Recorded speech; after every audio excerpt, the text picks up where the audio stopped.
Today we have our two guest speakers, Jim and Kimberly Carson, who you can't see, that they'll be here in a few moments.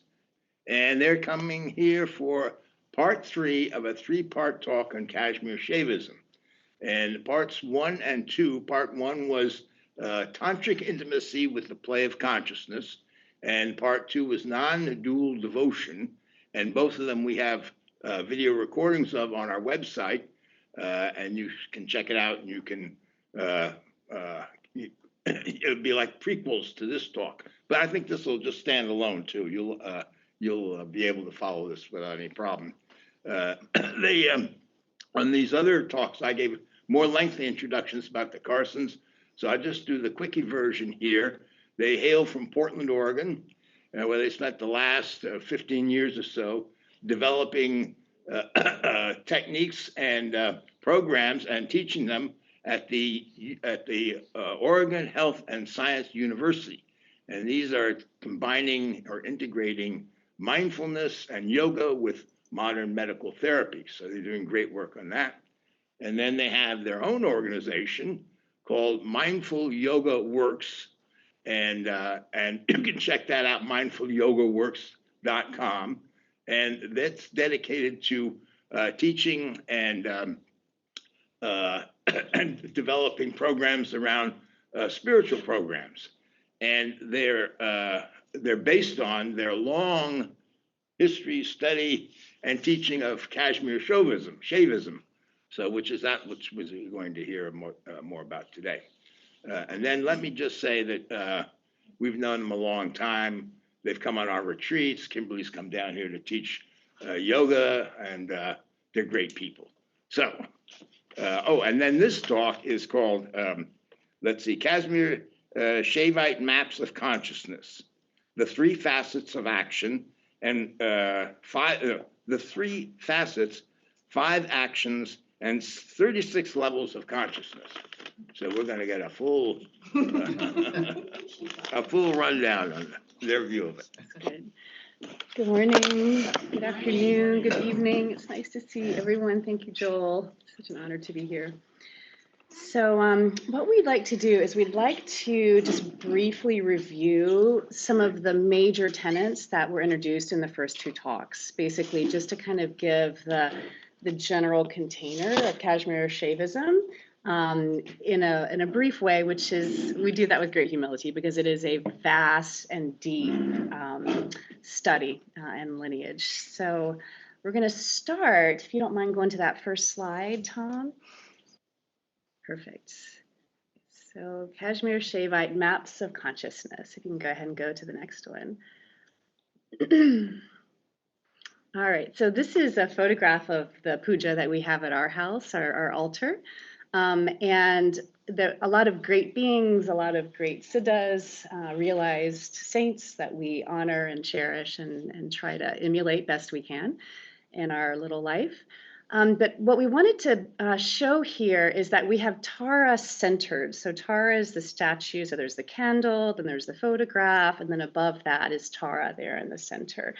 And we wanted to bring this to the attention here because in Kashmir Shaivism, there really is a strong focus on the worship and honoring of the feminine. And the feminine here is the manifestation, right? The emanations, the energies of life. Okay, so we just wanted to bring her forward. And in Kashmir Shaivism, it is often described that the way to Shiva is through Shakti. The way to Shiva is through Shakti. So the way to the underlying consciousness, that which is underneath all experience in the entire manifest cosmos, Shiva, the only way to get there is through Shakti, is through activation, practices, using of focus, using of mind, using of understanding, right? The emanating energy, Shakti. So the only way to Shiva is through Shakti. So they're always both and inherent in the practice. Yes, and Shakti, the description of the nature of Shakti is spanda, which means throb. the wave-like expansion and contraction of energy that's going on in everything that we know of. Everything arises and modulates in a wave-like fashion. So this is all of life. We engage with all of life as forms of Shakti, as of manifestations of that throbbing, living energy. And just as a momentary, like touching into that throb, to the spanda of creation, if you were just to feel your breath, you can feel the expansion, and then you can feel the contraction. The expansion, the enlivening energy, the contraction, the emptying energy. Okay. So it's actually right here in our direct experience. Expansion and the contraction. And one way of pointing this out in this tradition is iti, which means this, and this, and this, and this, and this. In other words, there's nothing that's left out. Everything is a doorway to connecting with this vibrating energy that we all are. And so that would include all the so-called positive experiences, all the so-called negative experiences that we have, all our potential doorways. Every thought, every emotion, every sensation, every perception is a potential doorway. If we, look in that direction, if we turn our attention to it. And when we begin to kind of orient in this way, that it is everything is pointing us home, right? There's nothing that's not pointing us home. Because everything is an emanation of what is, right, without exception, then we begin to actually be able to orient and align with these momentary revelations, right? These flashes of insight, right? The little breadcrumbs on the trail, the moments when the synchronicities come forward, and like you simply can't deny that there was meaning and pointing in that moment. We were driving down this morning from Portland, and I look over and I see this billboard. I think it was for a Japanese steakhouse or something, maybe in Salem. And it was Nagaya, Nagaya. It looks like you might know it. Right? So Nagaya, so Naga in Sanskrit is the great serpent. So to even look as we're driving down here and then to have that pointer, so we begin to see that there is this coherent intelligence that is always revealing itself in this process. So as we really emphasized in our last presentation, this relationship with the vibrant living Shakti then becomes a path of non-dual devotion, in which we're not separate from this energy, and she's not separate from us, and we're constantly in this dance, learning from what she wants to teach us. Mm-hmm. And it's like that from the beginning. Like we don't need to advance somewhere in order to discover that. Mm-hmm. And in Kashmir Shaivism, there's also an emphasis on what's called Shaktipat. Right, so Shaktipat is the descent of grace, right? It's the descent of the power of grace. And the descent of the power of grace, or Shaktipat, comes from awakened beings, right? So being in the presence of beings who have realized the truth of what is here has its own quality, frequency, and power.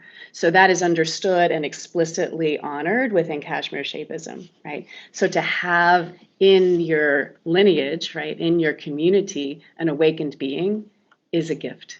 And it's actually in Kashmir Shaivism considered necessary to have that awakened being to be part of the transmission and the discovery.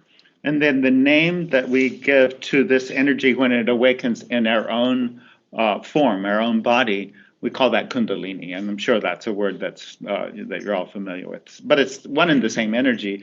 We just name it Kundalini when we're talking about our own bodily connection with that expanding energy. And the awakening of the Kundalini via Shaktipat, via a guru, right, an awakened being, this descent of grace, the power of grace. Okay? All of this within Kashmir Shaivism is often transmitted through mantra, right? Through a phrase that has a particular, not only a particular meaning, but a particular energetic charge. And the charge of mantra, the energetic charge of mantra, is enlivened, right, and potentiated when it is transmitted by an awake being, right? So when you get the mantra from an awake master, then the energy of that facilitates the movement of Kundalini in the recognition of what is here. Does that make sense to you guys? And in this case, also a whole lineage of awakened beings. So there's a lineage of teachers who have been passing on the awakening. And so we, with the mantra in that way, it's kind of supercharged. And those of you who were with us when we gave our last talk, then we spent a good while actually chanting the mantra of this lineage, which is Om Namah Shivaya, which means Om. I bow to that underlying consciousness, my own underlying consciousness, which is one with universal consciousness. And so we repeat that mantra, chant that mantra with that orientation, with that view. Mm-hmm.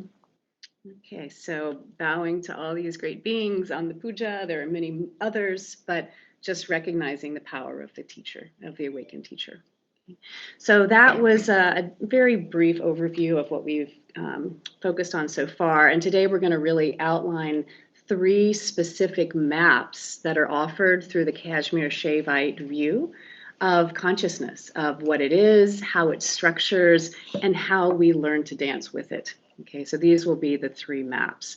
So if you don't mind going to the next slide. And by the way, there probably will be quite a few questions you'll have. We will have time at the end for questions. So if you can let those simmer until we get near the end. So here we have the trident, and the trident is representative of the Trika school, or the school of 3, right? So of course it's the 3. And in Kashmir Shaivism, the Trinity, the 3, the Trika, is Shiva, the underlying consciousness, unmanifest, all-knowing. Shakti, the energies of manifestation, all of the energies of life, seen and unseen. Shakti, the mandala of life. And then the third aspect of the Trinity is what is called the Anu, or the point. And the Anu is each particular adornment, each particular manifestation that provides a unique and necessary view on reality. Okay, so that's the Trinity, the 3, the Shiva, the Shakti, and the Anu. And next slide, please. So we're going to go through these in a little bit more detail. So Shiva. So the literal meaning of the word Shiva has 2 main meanings, underlying and good. And this is the unmanifest, pure transcendent consciousness that could never be perceived. It is always that which is perceiving and never that which is perceived. Next. So we name this in our talks often as aware presence, the changeless, formless ground of our being. And next slide, please. And we're going to illustrate each one of these of this Trika a little bit further with verses from a tantric text called the Guru Gita. So I'll sing the verse and Kimberly will provide the English translation. Chaitanyam Shashvatam Shantam Vyomatitam Niranjanam Nada Bindu Kalatitam Tasmai Sri Gurave Namaha. So consciousness, eternally at rest, beyond space, stainless, beyond nada, the primordial sound of Om, beyond Bindu, the dot, the blue pearl, and beyond Kala, the subtlest level of manifestation. Because of this, I bow to the resplendent Guru, Shiva. Next slide, please. So Shakti is the energy, the force, and I love like say that word Shakti. Say it, Shakti. Can you feel it? Shakti. It actually has the same sound as when you strike a match. Shh. It's that creative force, Shakti. So this is the energy, the power, the force, and it's manifest, okay?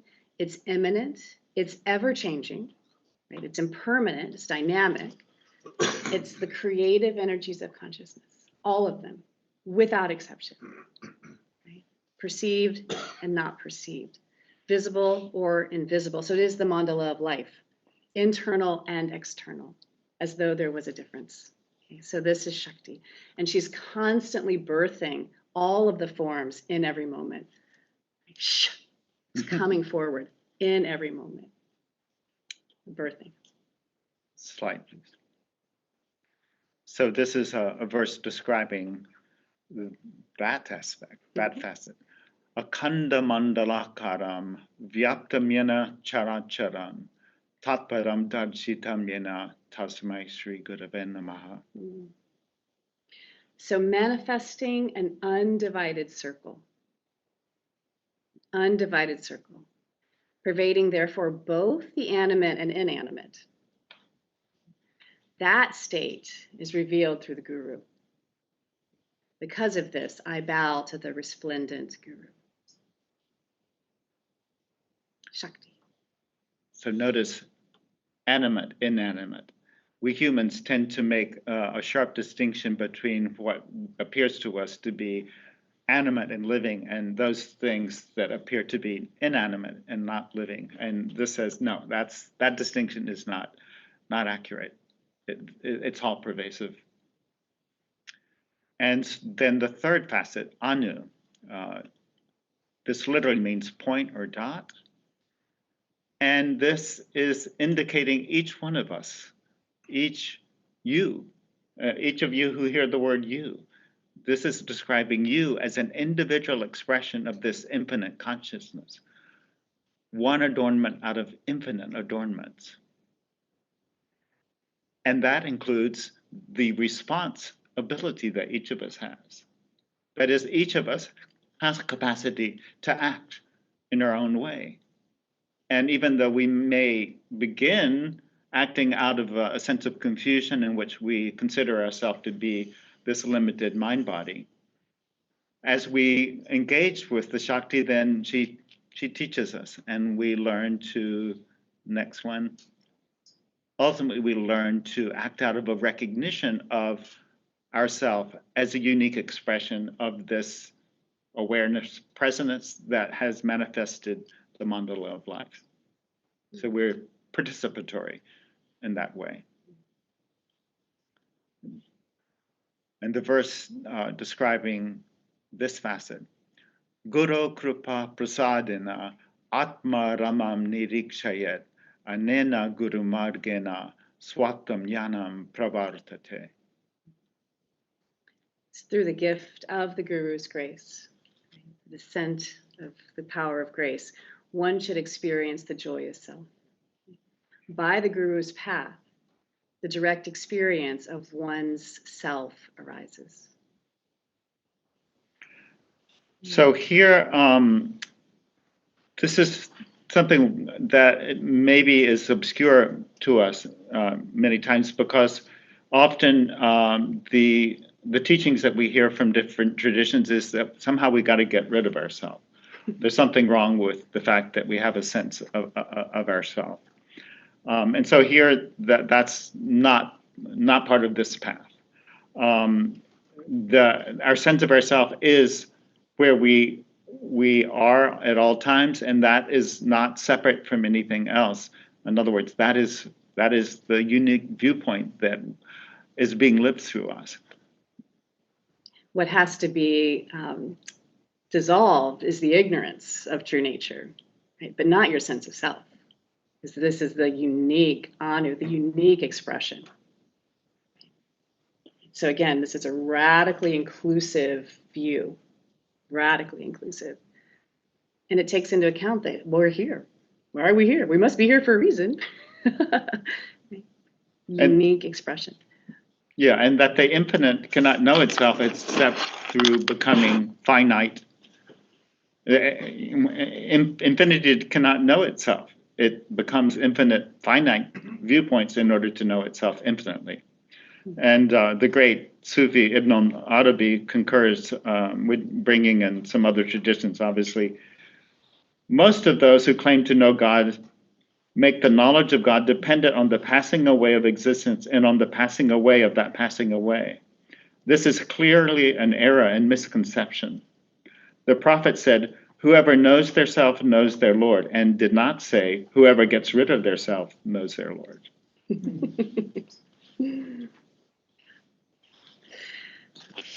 So, this view of the Trinity, the Trika, is actually echoed in other wisdom traditions, right? So it's not unique to Kashmir Shaivism. And for our path and very much of what's been happening at the Center for Sacred Sciences as well, is the truth has to be true everywhere, or otherwise it's not true. So we just wanted to honor some of these other ways in which the Trinity is named. So here we have, of course, in the Buddhist tradition, we have the kayas, or the three bodies, okay?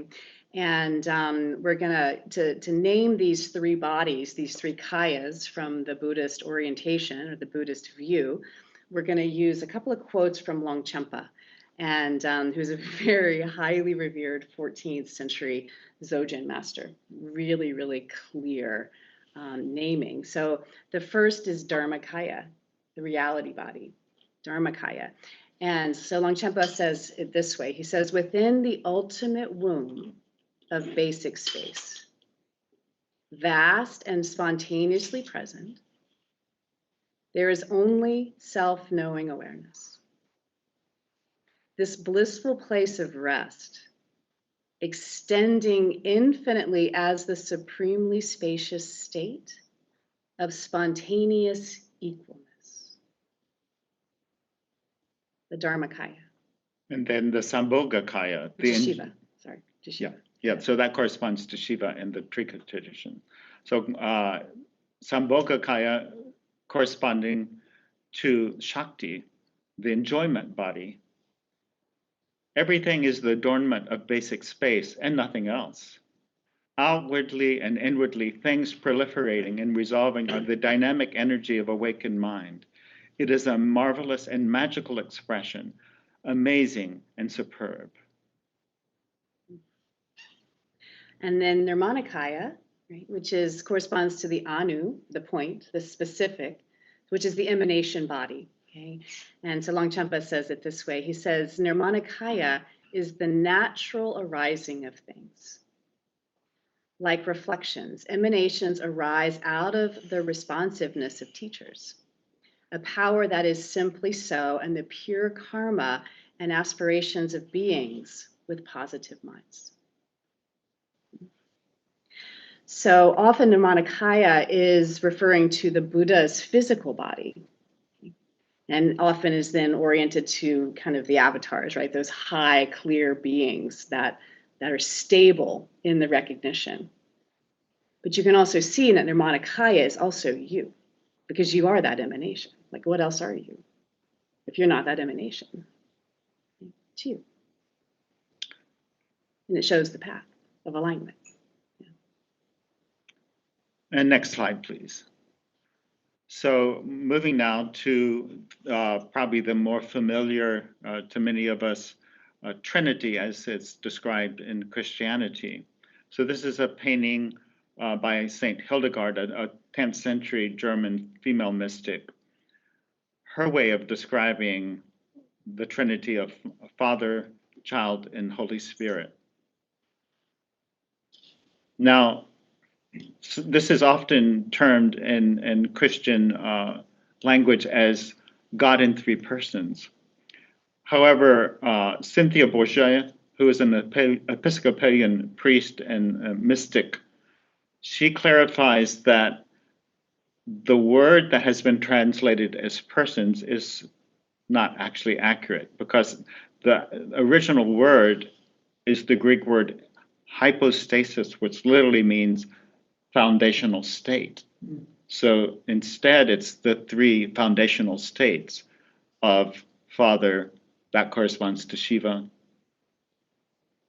Child, that corresponds to Anu, and Holy Spirit that corresponds to Shakti. And perhaps this is clear. If not, then if you spend some time, you'll see that these are very similar descriptions. So you go to the next slide. So what's so beautiful about the remembrance of the three, of the Trinity, the three aspects, as is emphasized in Kashmir Shaivism, as well as these, as we see these other wisdom mystical traditions, is that it has in balance each specific adornment, right? So it's like in a great symphony. We've got a cellist in the house. So in a great symphony, right, it's each musician, it's each instrument, and it's the tuning of the instrument, it's the refining of the musician. And that particular expression is going to affect the mandala of the orchestra. Each one is valuable and important in its contribution to the whole. Okay, so we see that very clearly in an orchestra expression. If you go on to the next slide as well. And we see this in the natural world too. So in this image, take away the stream, or take away the banks of the stream, or take away the rocks, or take away the trees, or take away the sky, or take away the air, that it's all the space itself. None of that can be, this is a whole. So, but each feature that we see here is an Anu, is a unique expression that is part of this whole. Where alive, specific expression. All right, so an experiment. Now we're going to do a little experiment, okay? And we have here, so part of, actually before we do the experiment, so let's talk just a little bit about why we're going to play this game. So in the Kashmir Shaivite view, having all of these unique perspectives, right? Each unique perspective of each Anu, right? Each human being, each cat, each rock, each tree, each raindrop, right? Each subatomic particle. The view of all expressions, right, allows for the multidimensional reality to know itself more and more fully. Because if you just have one view, you just get one view, right? Because we have the view here in this space, literally the view that you see, whatever that is you're looking at in this moment. But we don't have the view of Bombay sitting here in this. We can imagine it, right? But we got a lot of other eyes on Bombay, right? We have a lot of other eyes in the Grand Canyon. We got other eyes on Jupiter. So all of these views allow for the great totality to know itself. So what we wanted to do as a little laboratory or experiment is to have you turn, assuming it's comfortable in your body, to turn towards this image here in the center of the room, which is the Nataraj, or the dancing Shiva.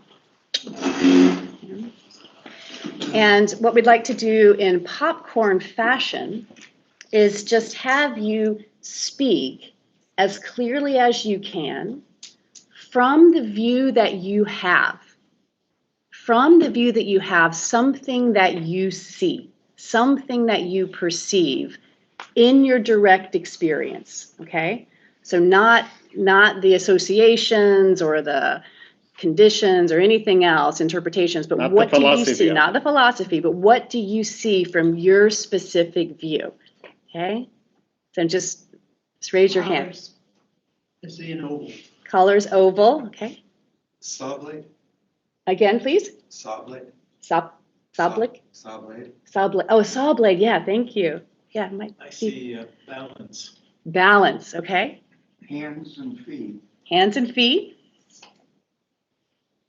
The back of her head. The back of her head. Okay, great. I see joy.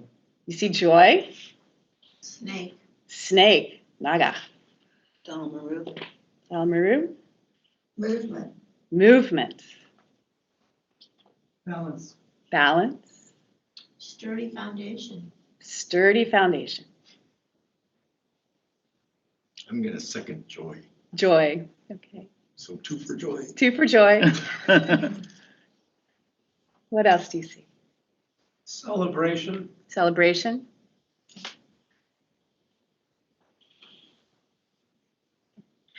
So all of the views come together to create the totality of what's here. Right? Like the blind men and the elephant, or the blind women and the elephant, right? We can only see so much because of the mechanisms of our perceptual apparatus. So each of the views give us this greater and greater possibility of the underlying reality to know itself.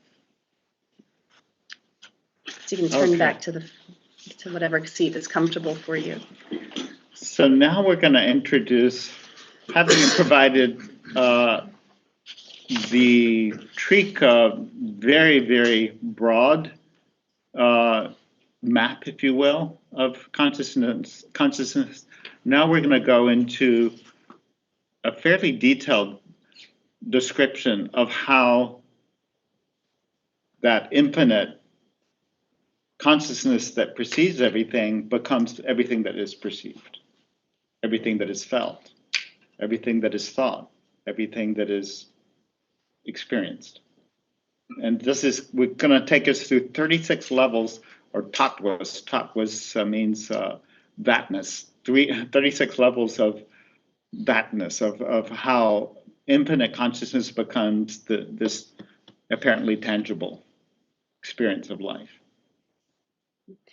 So we'll start where it all starts, Padma Shiva-Shakti. That complete underlying infinite potential of potentiality, the awareness and the energy that enlivens awareness.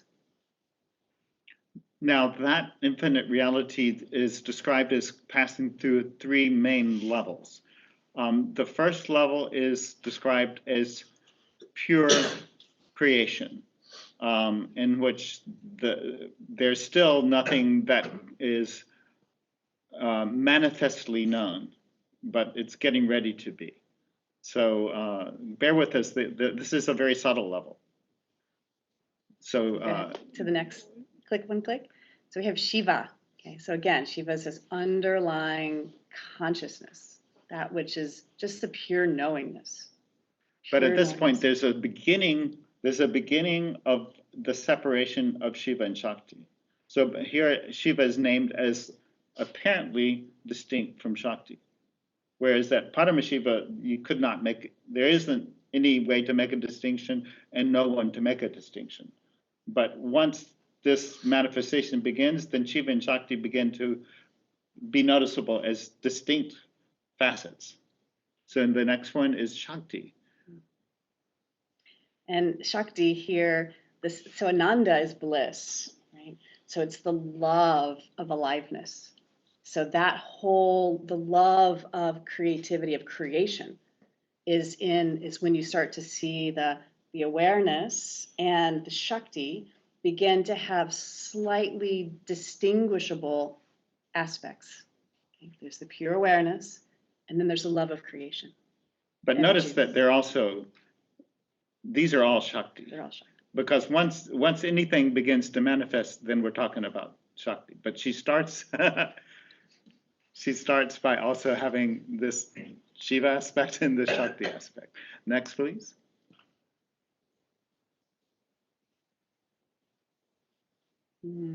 So then we have the absolute will, Icha Shakti, okay, which is limitless in the universal. Right? The will can do whatever she wants, period. There is nothing that's off limits in the universal will, in Icha Shakti. Next, please. Sada Shiva. Then the next manifestation is Jnana Shakti, absolute power to know, omniscient power. And the next one is Sudha Vidya, or Kriya Shakti, okay, which is absolute capacity to act, omnipotence, do whatever it wants. Okay, there's the will, right? There's the knowing, and there's the ability to act, unlimited Okay, so this is still pure. This is what we call pure creation before it starts distilling down.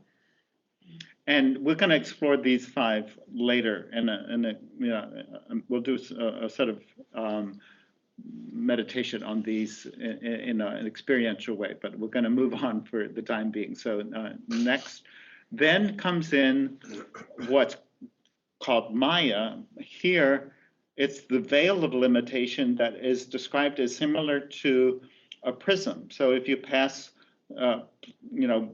plain light through a prism, it immediately fracks into multiple colors. This is not delusion. This is the way manifestation happens. So that's the name of this veil by which things can become manifest. Now, what's so interesting about the word Maya, so Maya is often interpreted as or defined as illusion, right? It's the illusion of things, the limiting veil. Okay? But Maya also means to meter things out, to measure. So it is that which takes what is completely undifferentiated, right? And then begins to meter it out, which is therefore where we begin to have time and space. And it's only in the Maya that time and space, the metering, it's also the mother, that's the only place it can be experienced is in the metering. Because otherwise it's undifferentiated. There's no experience to have. Okay, so the Maya is really, really beautiful because it creates the possibility of knowing. Again, the only way to Shiva is through Shakti.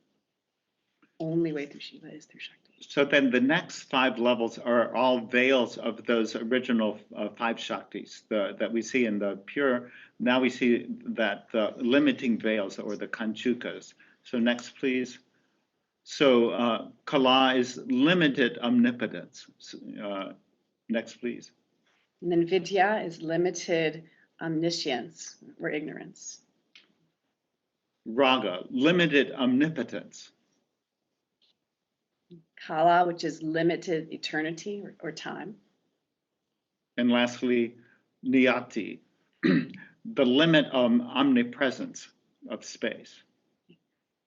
So you see, we begin to meter out, right? Time, space, ignorance of the totality in order to experience Limited knowingness, limited capacity to act. Yeah. Mm-hmm. Next, please. So then we come into more the description of each of us as an Anu. So Purusha is the subjective sense that we have. Everybody here has this sense that, the subjective sense. That the word I usually refers to this subjective sense. And Purusha also it's very interesting because in modern psychology, the naming of that sense of myself, right, is metacognition, right? It's this very simple aspect of us that observes our experience. It observes our thinking, our feelings, our senses, all of that, right? But it's generally the ignorance, right? The veiling is that that's somehow understood to be limited to the confines of my skull. So Purusha, the limited view. And then Prakriti is the objective. It's everything else out there, right? Out there being everybody here and the chairs and the floor and the walls, but also out there being the thoughts and the feelings and the sensations. The objectives, the objects of consciousness, the subject of consciousness, the Purusha, the objects of consciousness, Prakriti. And hopefully you're here with us here. We're talking about you. In your direct experience. Notice that you have a sense of subject. Both of you. Yeah. In other words, notice that you have a subjective sense and you have an objective sense. That's the nature of experience. So next, please. Then we have these really subtle powers, each of us. Buddhi is the intellect, the intelligence by which we are able to discern anything. The way that we can discern what the temperature of the air is, or anything that we can discern, it's because we're using this amazing intelligent power. And then we have the ahamkara, which is the ego. Okay? The ego being the limited narrative of self. And then, which is important. oh yeah, Because like when somebody calls your name, you need to know they're calling you, right? So it's an important piece. it's functional. It's functional. It's absolutely 100% functional. It's not ultimate reality, but it's functional. And how different is that from the limited view of self, sense of self? Hold that question for, Can you highlight it, Mark? I did, Yeah, okay. okay, good. and then manas. Manas means mind.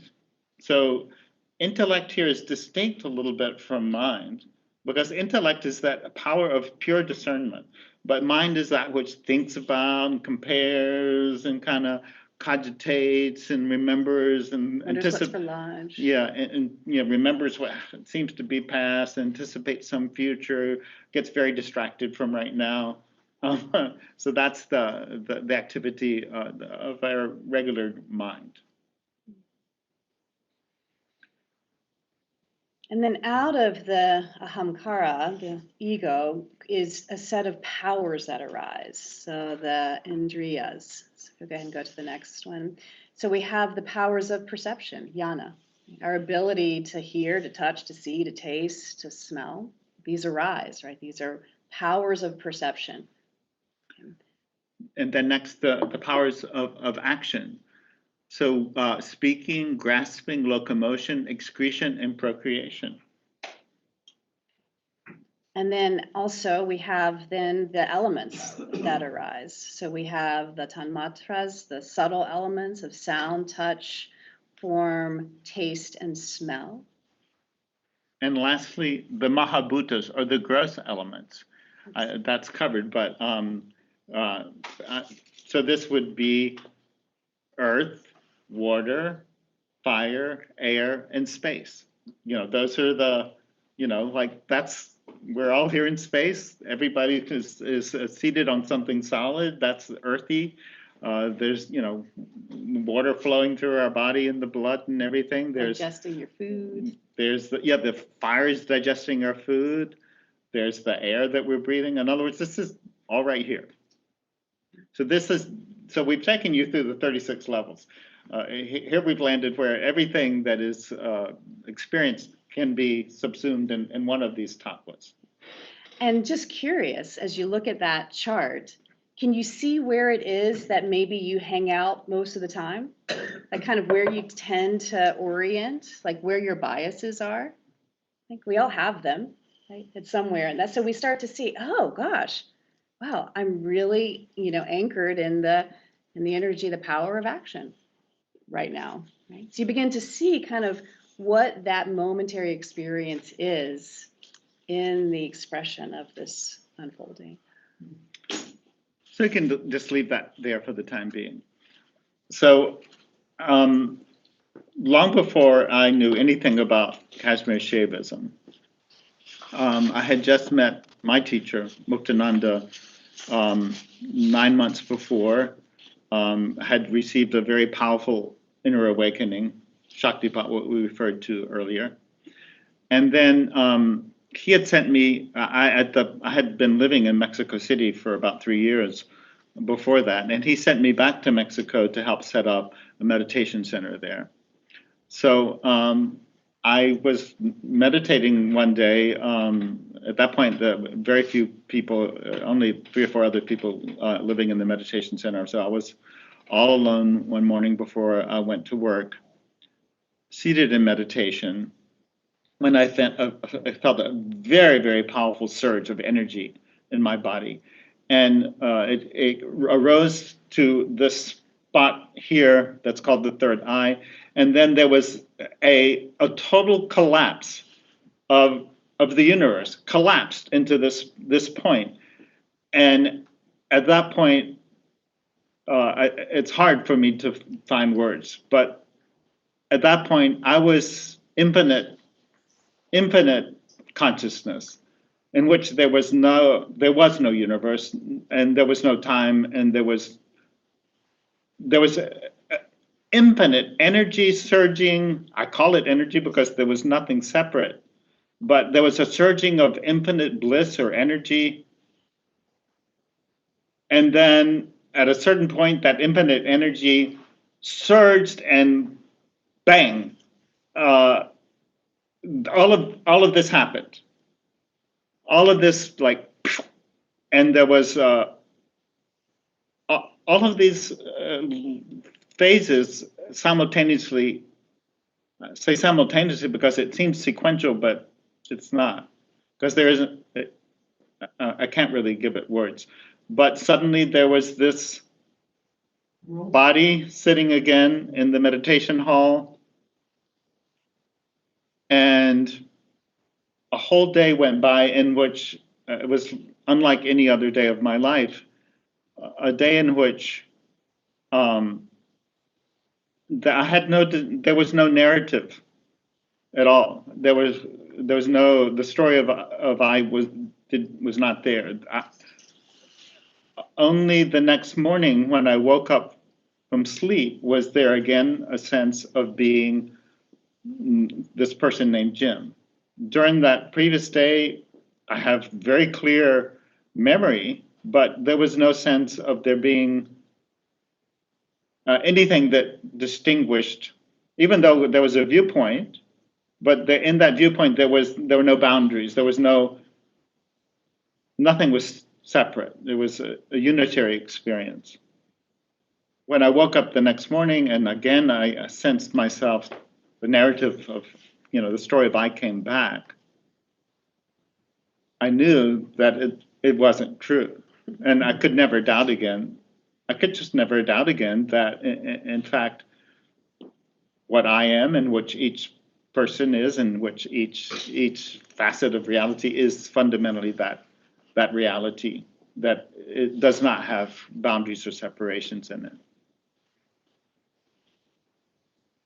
And that all happened by sheer grace. There was nothing that I had done to bring about that revelation. It just happened spontaneously through the grace of this lineage. But from that point on, I began to be able to discern things about, so almost any scripture that I would pick up after that, it was very clear what they were describing. Whereas before it would be confusing, and then it became really clear. Yeah. And especially this description in Kashmir Shaivism, I haven't found a description that better fits what that revelation was like for me than this description. And here's did you want to say a little bit before we bring up the Sri Yantra? Sri Yantra. So, what is so beautiful about this experience, as he describes it, is that it is such a direct perception of what this mapping is, right? It's like, the mapping, it's not a conceptual map. It's actually the experience of the sages of Kashmir Shaivism and other traditions as well. But Kashmir Shaivism has articulated that this is how it unfolds, right? And then you can probably hear in this description too, there's Shiva. There's this just aware presence of there's the mandala, which is the totality of manifestation, right? And then there was the Anu, there was this view, but the Anu was not separate. The Anu was completely contiguous with Shiva-Shakti. So the Trinity and the 36 tattvas co-occur. They co-occur. So the tattvas are just describing, well, how does the Trinity dance into creation? What is that mapping? So next slide, please. So this is a representation of this infinite creative expression called Sri Yantra. And if you look right in so first of all, it's made out of lots of triangles and lots of threes, right? And in the very, very center is a little dot. That's the bindu, that's the Anu, right at the center. And I have to tell the story Go ahead. about Sri Yantra. So Sri Yantra is considered the mother yantra. Like this is considered the top symbolic display of creation, of how creation is being spontaneously birthed into the moment. So this is the symbol. This is the great mother, the Sri Yantra. And I knew nothing about any of this. And I was sitting in this temple that I so adore. That's of my primary teacher lineage. And I was just sitting there in meditation, just minding my own business. And all of a sudden, I have this experience, this view of a golden Sri Yantra tumbling out of my heart in every direction. Millions of Sri Yantras just literally spilling out of my heart in all directions. And she was so powerful that if I didn't know better, I would say that I was levitating. Like just the force of emanation was so powerful. And so what's so beautiful about that, for me, about that experience was she, the great goddess of creation, sits right in the center of you. Sits right in the center of you. Yeah. So we're going to present one more map. And this one is... Wait a minute, is everybody okay? Oh, that's right. Let's check in. Have we blown everybody's... We're going to do that first, right? Oh, so... yeah, let's do that first. Let's do that Before first. we go on to the third map. Let's do a little experience here. Okay, so we're going to do our best to kind of experientially tap into the top tattvas, right? The high levels of creation. And remember, as above, so below. If it's not true in your direct experience, right, then run a yellow flag up that pole, okay? So what I want you to do, what I'd like you to do is just get as comfortable as you can, whatever that is. With your eyes closed, if that's a comfortable gaze for you.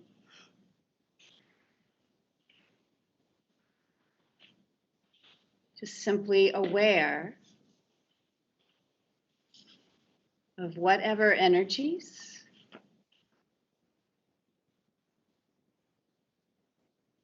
are blossoming through. What do you feel? What do you sense? What do you notice?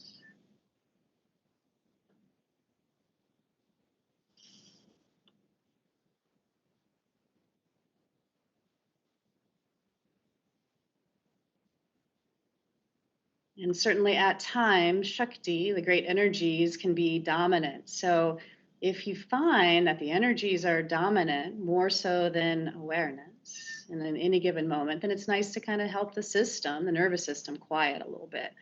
So for a few moments, just let your attention relax into the wave-like flow of breath.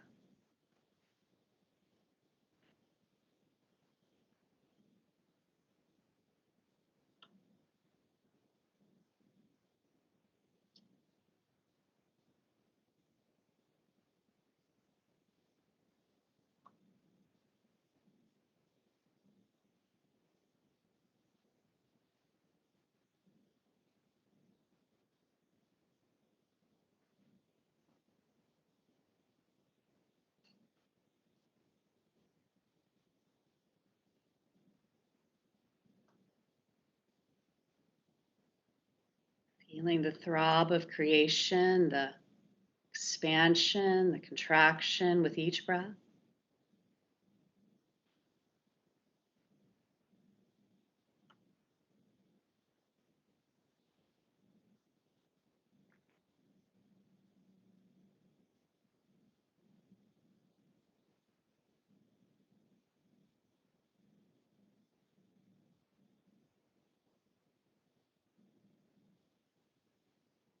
Known exclusively by that which knows.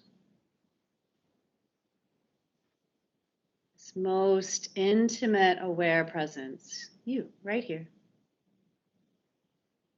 This which knows expansion and contraction of life's energy we call breath.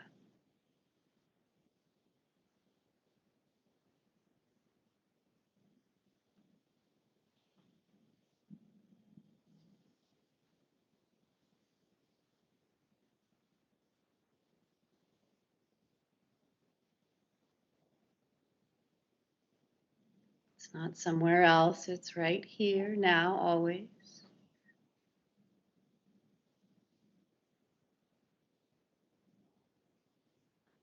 This aware presence, this which knows.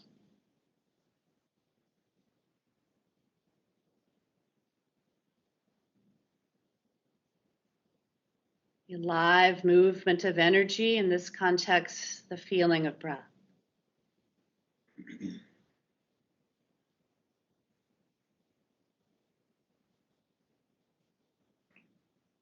So intimate, right here.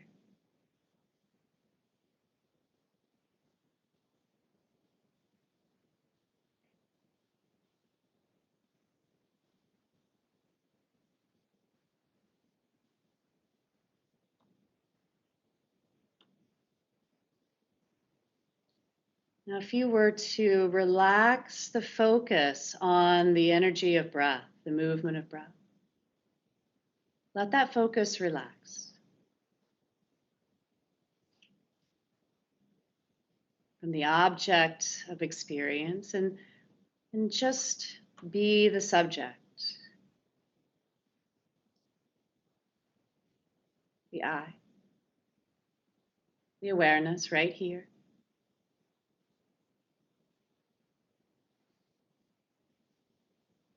Which illumines all experience without exception, right here.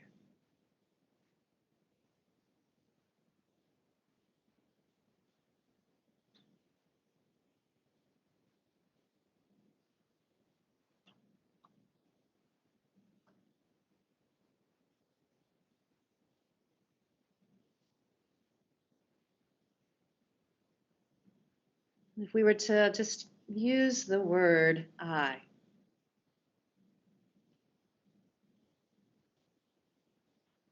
just as a pointer, no need to concretize or reify, but just as a pointer to this very present awareness right here, I.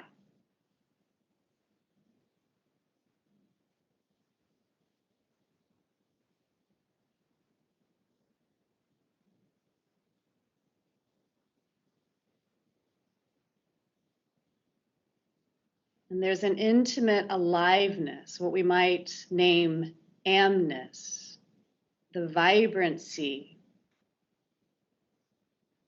life's energy, moving, Shakti, stillness of I, knowingness of I, the aliveness, the dynamic energy of amness.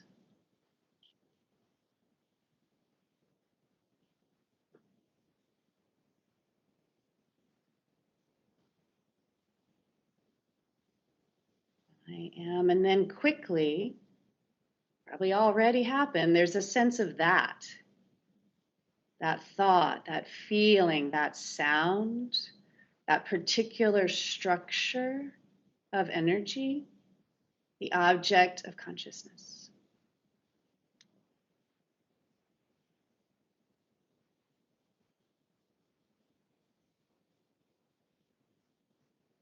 Now just notice in your own experience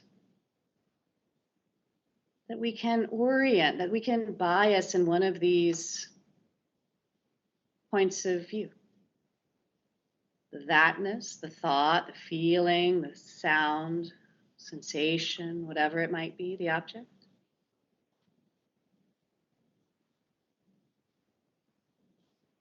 Just the pure energy that's arising, expanding, contracting.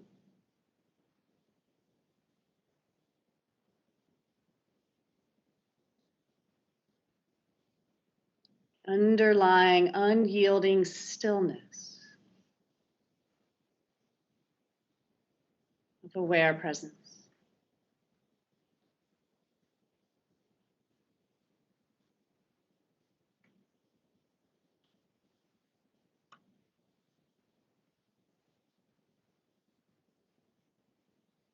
And if you were just to play with these pointers for a moment. I.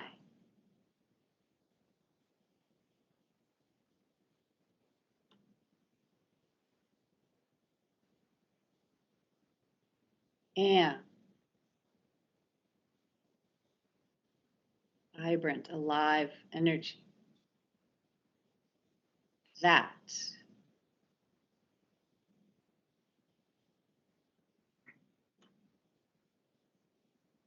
Am. I.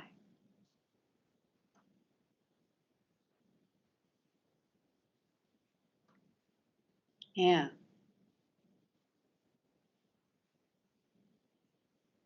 That.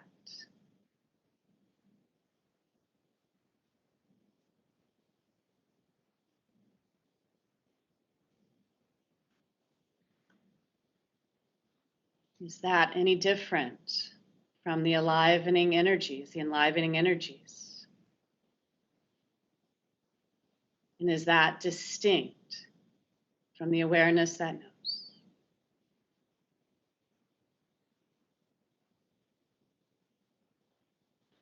Now, just for kicks, what would it be like to sit in the center? To not bias to that. To not bias to am. To not bias to I. What would it be like to relax in such a way?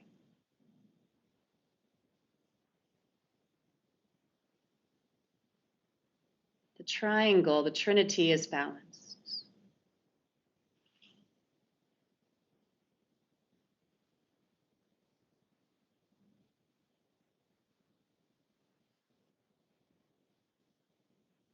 In your direct experience.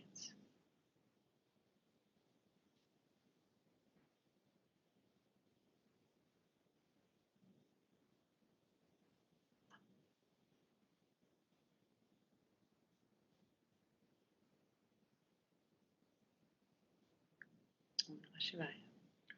Om Namah Shivaya.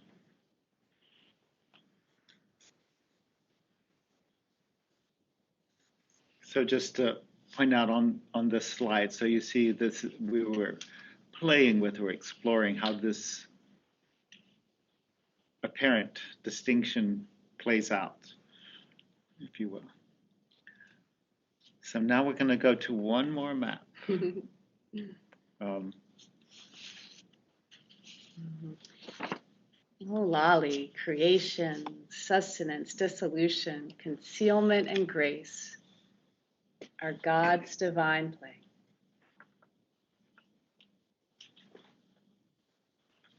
Oh, Lali, creation, sustenance, dissolution, concealment, and grace are God's divine play.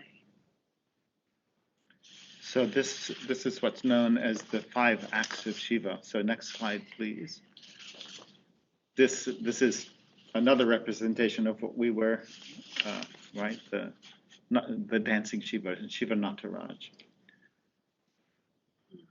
So our fundamental consciousness is described as having 5 primary ways of acting. The drum is bringing into creation anything that is created. Because it's time. For something to be differentiated, it needs time. And what does the drum do? Creates rhythm. It allows for time. And then the hand that's held like this is called Abhaya Mudra. Fear not. It's the mudra of fear not, because life is being sustained. What has been created will be sustained, at least for a while. Maybe in ways we don't anticipate, but and then fire. So around the ring of Shiva is the dissolution and the reabsorption, right? To burn, to allow the new to emerge. Is the fire. And then you see a hand pointing downward. This represents concealment, hiding this whole process from us very often. so that we're confused. We don't know what's going on. And then the lifted foot is the divine grace, right? That reveals the process, right? Revelation, right? It's when we see clearly what's here. It's revealed what's here. So that's the symbolism of the lifted foot, is the revelation. And then the entire dance is being danced on top of our ego. So notice that there's a little fellow that he's dancing on. So that's, we happen, that's, the whole dance happens on top of our limited sense of ego. So the 5 acts of Shiva are happening all the time. All the time. Like, and again, we can stay really, really simple and we can just go to the breath, right? So the 5 acts of Shiva is the creation. The breath is created. It emerges out of somewhere with some kind of magic. Like, who knows how that happens? Like, try to make it happen. I suspect most of us would not know how to do that. But the breath takes shape. It's sustained for a while, and it dissolves. And then for most of us, I suspect it becomes completely concealed. We're not even aware that the breath is happening. And then it's revealed again. So the 5 acts of Shiva are happening at every level of manifestation all the time. Within spiritual practice, without spiritual practice. Yeah, recognized or not. This is what's happening. And yet, then this is a very viable practice method, if you will, to begin to see in real life these 5 acts. So the great Shemaraj, one of the great sages of Kashmir Shaivism, posted this way. One might ask, is there some recognizable clue that indicates a person's divinity such that even in the condition of being a bound soul, one may confidently proclaim he or she is still totally divine in that state? Yes, there is. Contemplation of how this is going on for us, moment to moment to moment. So even in the experience that Jim shared in Mexico City, right, there was, even in the revelation is the 5 acts of Shiva, right? So there was the emergence and the sustaining and then the dissolving of the direct perception of unified state, right? And then it was hidden, right? It dissolved, right? And then it's revealed again. So even in the process of recognition of kenosis and gnosis, right, the 5 acts of Shiva are at play. Right? It's always at play. Now, what's fantastic about this particular map is it completely eradicates any need for judgment. Any need for judgment, right? Because when it's being concealed, it's just the nature of reality to conceal. When it's being revealed, it's the nature of reality to reveal. Right? So we're going to provide some examples that are very noticeable and then do a little bit more settling into this. So the next few slides will show how every day happens.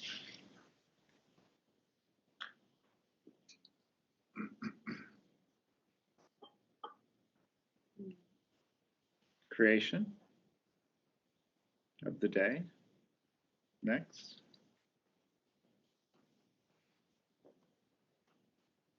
Sustenance.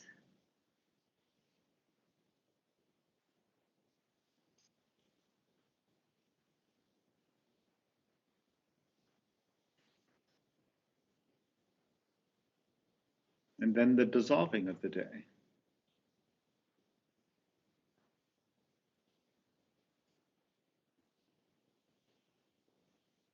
Into darkness. You have to go to the next one too, into darkness. Okay. So in the concealment, it's yet another doorway. Remember, everything is a doorway, 100%. So if you close your eyes and you're in complete concealment of the light of day, it's like in nighttime, we have stars and moons and such, but in the darkness, eyes closed, what is illuminating the darkness? What recognizes darkness? Awareness. Yeah, it's still right here. Never goes anywhere. So the Gospel of John says, and the light is shining in the darkness, and the darkness does not overtake it. So next slide, please. Let's go back because we're going to do a few more experiments. Okay.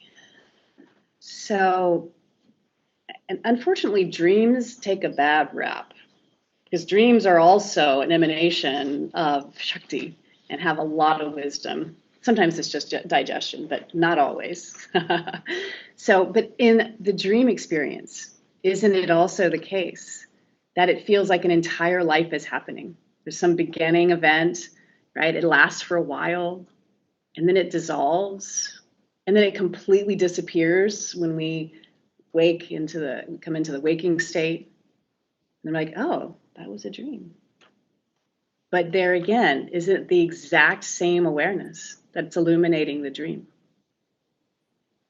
No different from the awareness that's illuminating waking state. Same.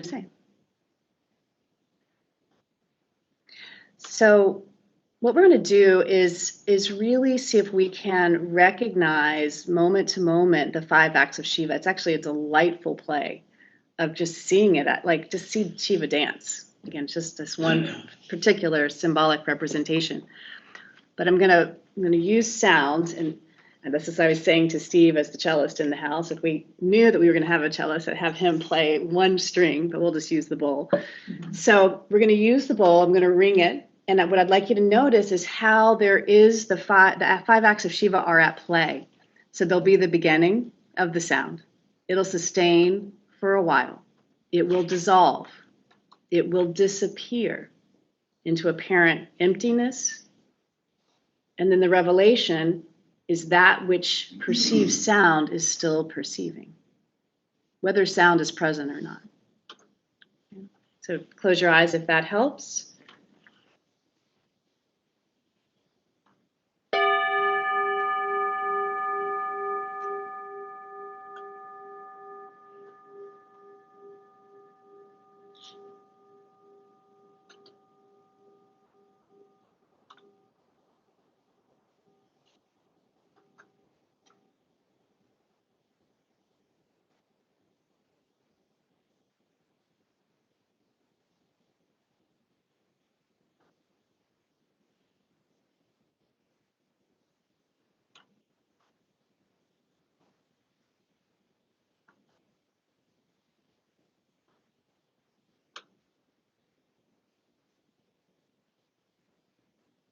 Creation,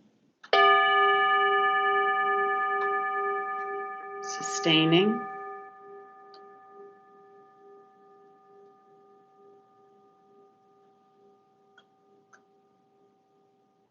dissolving,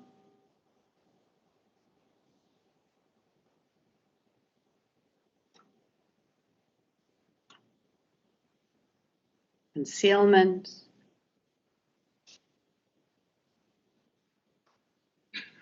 revelation.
Now allow your eyes to remain closed.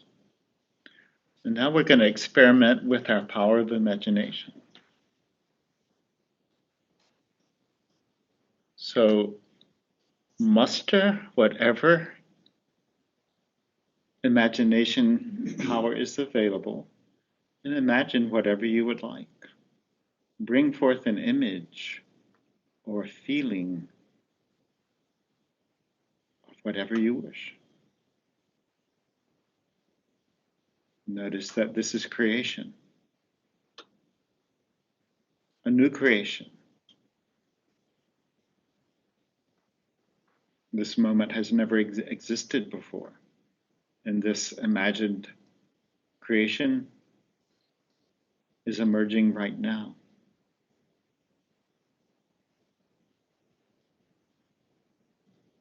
And let that imagined creation remain for a while.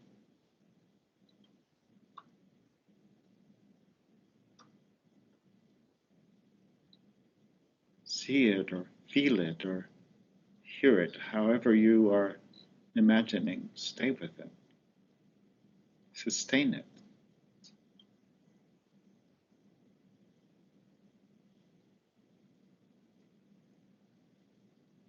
And then, as soon as you feel ready, just let it dissolve on its own. You won't have to make any effort. It will, if you relax from the energy of imagination, it will just begin to dissolve.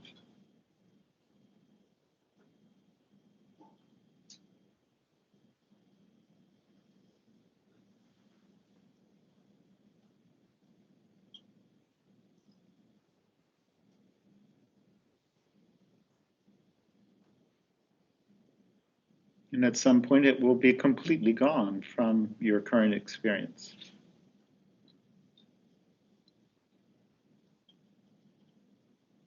Concealed.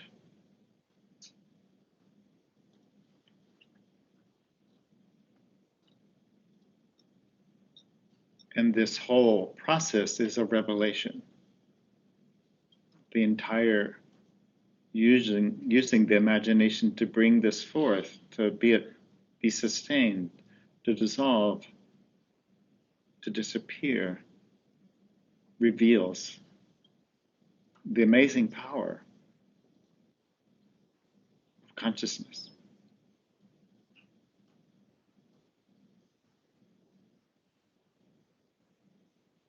You are that consciousness.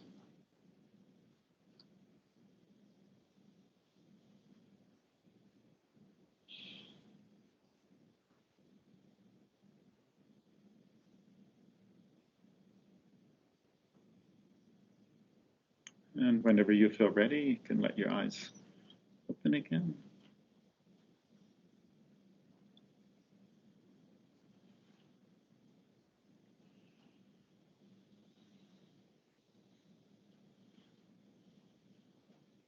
So just a few more comments about this fivefold dance, and then we will have time for questions. So next slide, please. So this is where the academics and us come through. Arrows and columns and pointers. So the 5 acts of Shiva: creation, maintenance, dissolution, concealment, and revelation, are mapped very, very closely to the 3 qualities of experience described in Buddhism. So you have the anitya, the impermanence, creation, maintenance, dissolution. It's always coming and going. Dukkha, concealment. It's distressing when we can't see clearly. It's distressing. And then revelation, or is the anatma, the no limited self. Recognition. Okay, so again, we just see like when the maps correspond. When the maps correspond, it's utterly delightful. Utterly delightful. Now, the feeling tone of the way this is explored in Kashmir Shaivism is quite different than usually the way it's at least described in the Buddhist exploration of the qualities of experience. And this also corresponds to some other spiritual traditions in which there is orientation towards renouncing the manifest in with the project of going into the transcendent, right? So this is just coming and going. Leave it behind. We're set on the transcendent, and that's one way of approaching it. But it might be a little bit more fun and enjoyable to actually become, receptive to and engage with and learn from and love the process of the fivefold dance. That this is the nature of consciousness or of existence, and to let it be a divine play a loving divine play that we're engaged in. Does that see how that? And that's the invitation in the Kashmir Shaivite perspective, is to begin to recognize that you're always involved in this fivefold dance, and that there is a sense of wonder. Right? It's pretty awesome. It's also very intimate, right? It's nowhere, like, you can't actually get away from it when you see it. Like, it's actually what's here. Okay, and that it's also very, very relational. Like, when we begin to be in relationship with what is here, and the infinite sentient intelligence of what is here, right? Then we begin to have the opportunity to deepen non-dual devotion. Non-dual devotion. Last slide. So I think this is the slide we started with the first of these three talks, that Shiva and Shakti are a single reality, even though we may make this distinction. So you see that represented in the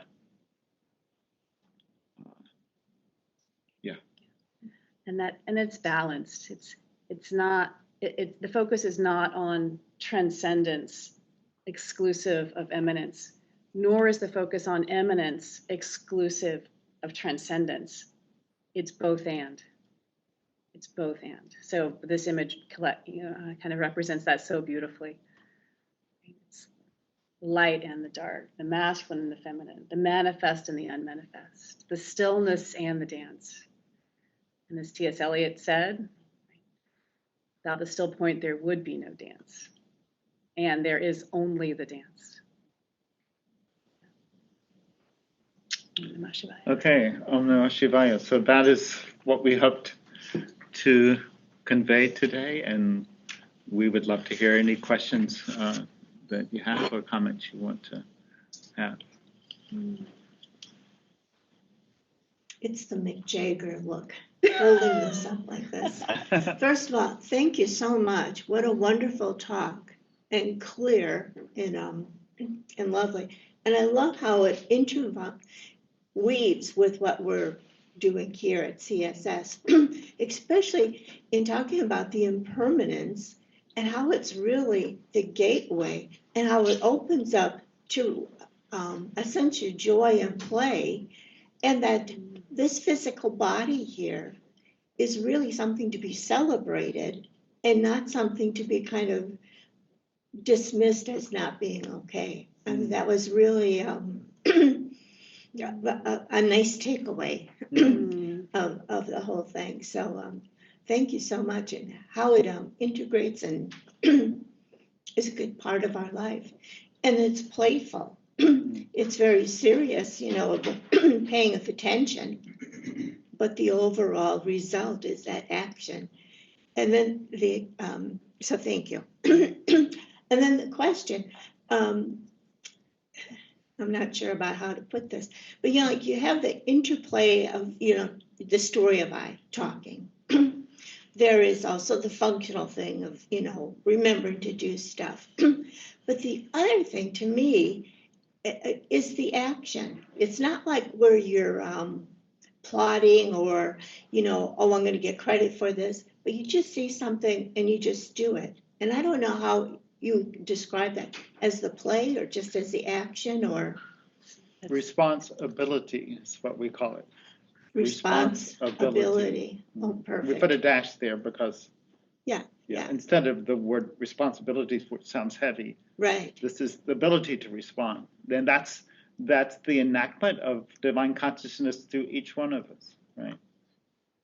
Thank you. And I love your question, Laura, too, because from a sadhana or a spiritual practice view, like we can continue to work on alignment, that our ability to respond is more and more aligned with the recognition of what's here.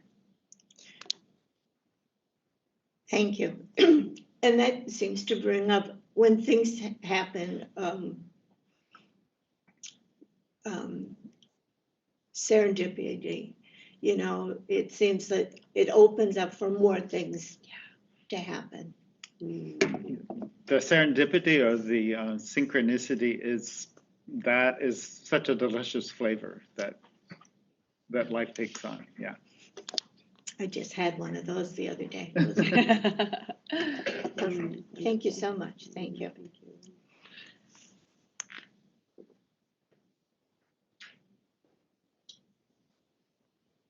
Well, maybe that's it. maybe it's complete. Okay, so with so much gratitude, Joel.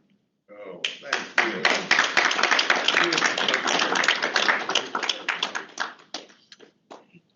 Namaste. I'll just sing one more thing. Sing one more time. Yeah. Om Purnamida Purnamidam Purnat Purnamudachyate Purnasya Purnamadaya Purnameva Vashishyate. Om Shanti Shanti Shanti.